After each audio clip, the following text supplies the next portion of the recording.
Kek TV KPM. Cikgu, banyaknya sampah dalam sungai ni, cikgu. Betul.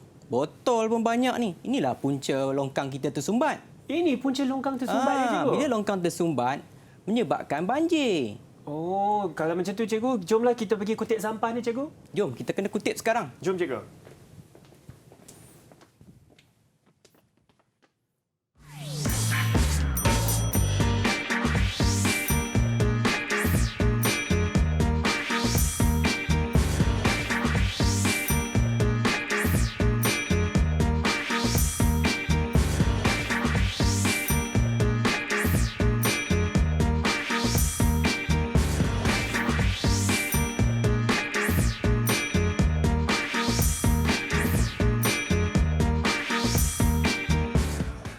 Assalamualaikum dan selamat sejahtera. Anda sekarang sedang menonton slot menengah atas ya bersama saya Hanif Sean, dan hari ini kita akan membincangkan pelbagai perkara. Mesti tertanya-tanya tadi, kenapa saya pergi kutip sampah? Penting tahu kita jaga alam sekitar kita, kerana kalau kita boleh jaga diri kita, kita jaga keluarga kita semua, alam sekitar, flora dan fauna juga penting untuk dijaga. Dan dengan itu tentu kita akan belajar mata pelajaran geografi. Kita sudah pun tonton siapakah guru kita, iaitu Cikgu Teknologis Muhammad Zaki Said dari SMK Penanti Bukit Mertajam, Pulau Pinang. Assalamualaikum, Cikgu. Waalaikumsalam. Cikgu, sama-sama kita kutip sampah tadi, Cikgu. Betul, kita kena kutip. Betul, saya setuju, Cikgu. Cikgu, kisahkan kepada kita sikit apa yang kita nak belajar hari ini, topik kita. Okey Hanif dan murid-murid di rumah. So hari ini kita akan bincangkan salah satu daripada topik tingkatan 5, iaitu mata pelajaran geografi, iaitu bab 10, kesan kegiatan ekonomi terhadap alam sekitar.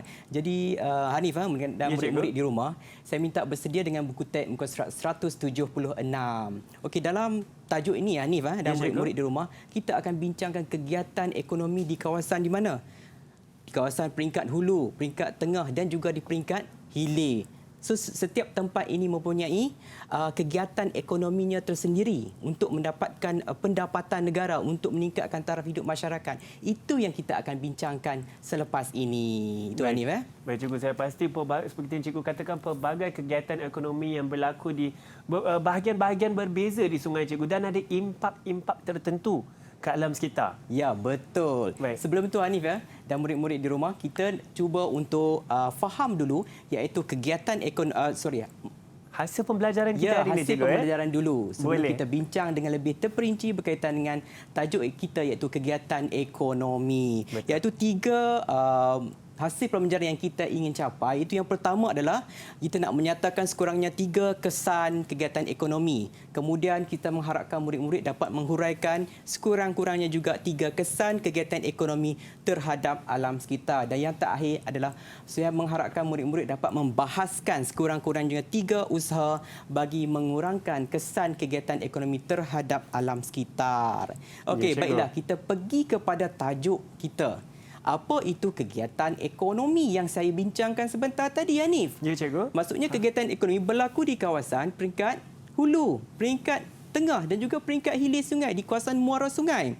Jadi kita pergi pada definisi kegiatan ekonomi di sini, iaitu kegiatan manusia yang mendatangkan kepada pendapatan sekaligus menjana pendapatan kewangan, sama ada mendapat maksudnya negara mendapat pendapatan ataupun meningkatkan taraf hidup masyarakat atau penduduk tu menjalankan aktiviti pertanian, kemudian tanam sayur dan sebagainya. Ini adalah satu usaha atau kegiatan ekonomi yang kita dapat perolehi melalui kita bercucuk tanam.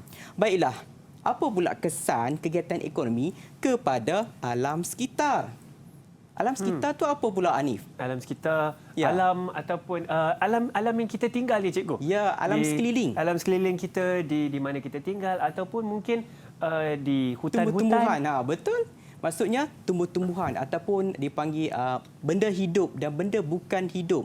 Maksudnya bukan sahaja flora dan fauna, tetapi juga benda-benda yang bukan hidup. Contohnya gunung ganang, tanah, air, udara. Kemudian dalam konteks ini juga, dia ada satu fenomena alam yang berlaku, iaitu cuaca dan iklim. semua ini menjalankan fungsi-fungsinya tersendiri. Jadi kegiatan ekonomi yang kita sebagai manusia jalankan adakah memberi kesan kepada fungsi yang dijalankan oleh tumbuh-tumbuhan, hutan sebagai kawasan tadahan air hujan dan sebagainya. Itu yang kita akan bincangkan ya Hanif. Ya cikgu. Baik. Baiklah, kita akan pergi kepada 4 perkara penting iaitu kegiatan ekonomi yang melibatkan pelancongan, pertanian, kemudian perlombongan, kemudian lagi satu adalah kita akan bincangkan iaitu industri pemprosesan dan juga pembuatan. Okey. So Hanif, saya nak minta Hanif bersedialah dengan jawapan. Boleh bersedia? Boleh cikgu. Okey. Selepas ni kita akan tanya Hanif jawapan yang sepatutnya jawablah, pastikan betul. Okey, baik Hanif, bersedia? Saya sedia cikgu. Okay. Saya nak jawab jawapan yang betul ni. Okey, sekejap kita pergi dulu satu persatu tentang kesan kegiatan ekonomi terhadap alam sekitar. Okey, yang pertama adalah berlakunya kepupusan. Okey, yang kedua adalah perubahan landscape. Dan yang ketiga adalah pencemaran alam sekitar. Seterusnya adalah peningkatan suhu. Kemudian hakisan tanah. Kemudian yang terakhir adalah penipisan lapisan ozon. Okey, kita pergi satu persatu, iaitu dari segi aspek kepupusan. Apabila berlakunya aktiviti pembalakan, pertanian dan sebagainya akan menyebabkan pupus. Kepupusan siapa? Iaitu kepupusan flora dan fauna. Betul. Okey, kemudian ini adalah aktiviti yang dijalankan oleh manusia, iaitu penebangan hutan akan memusnahkan habitat. Apabila habitat musnah, spesies akan juga pupus. Kemudian adalah pencemaran air juga berlaku menyebabkan hidupan akuatik akan musnah. Okey, seterusnya adalah perubahan landscape. Kita dapat lihat berlakunya pertukaran pandang darat fizikal. Dulu kita tengok ada hutan, sekarang kita nampak pembandaran. Dulu kita nampak hutan, sekarang adalah kita nampak pelbagai jenis ladang dijalankan seperti ladang kelapa sawit, ladang getah dan sebagainya. Itu dipanggil pandang darat fizikal. Kemudian kita faham bahawa hutan ini menjana akan menjalankan kawasan pertanian dan pelancongan dan juga perindustrian. Kita tak nafikan aktiviti ini membantu untuk meningkatkan pendapatan negara. Namun demikian, kita kena pastikan aktiviti yang kita jalankan itu tidak menjejaskan ekosistem alam ataupun tidak memberi kesan kepada alam sekitar. Kemudian seterusnya adalah kita lihat pula itu kepupusan. Contohnya adalah badak Sumatera telah mengalami kepupusan. Maksudnya pada tahun 2015 Hanif Ya cikgu. telah diisytiharkan pupus badak Sumatera di Borneo, di Sabah dan Sarawak dan juga di Semenanjung Malaysia. Sedih kan? Sayang betul cikgu. Kepupusan badak ini. Generasi akan datang susah nak dapat tengok badak Sumatera lagi, tak akan dapat. Okey, seterusnya adalah perubahan landscape yang saya cakap tadi. Maksudnya dulu kita nampak hutan, sekarang kita nampak kawasan pertanian, ya, perladangan. Betul Hanif Maksudnya Hanif dah bersedia nak jawab soalan. Okey, baik. Kemudian pencemaran alam sekitar. So bila pencemaran alam sekitar ni, kita kena ingat perkataan tuah TUAHH. Iaitu T untuk tanah. Akan beri kesan kepada tanah. Yang kedua adalah akan berlaku kepada udara, air, kemudian haiwan dan juga adalah hutan. Ini adalah kesan kepada pencemaran alam sekitar. Contohnya, aktiviti pertanian memberi kesan kepada pencemaran air disebabkan oleh apa? Penggunaan baja kimia, racun serangga dan juga pembuangan tinja haiwan. Kemudian perindustrian juga menjejaskan alam sekitar dengan pembuangan sisa toksik dan juga pelepasan asap kilang. Okey, seterusnya kita pergi lagi, iaitu penipisan lapisan ozon. Ini sangat penting, iaitu sebab apa berlaku penipisan lapisan ozon disebabkan oleh penggunaan klorofluorokarbon ataupun CFC. So bahan ialah digunakan dalam industri pembuatan pendingin hawa, aerosol dan juga peti sejuk.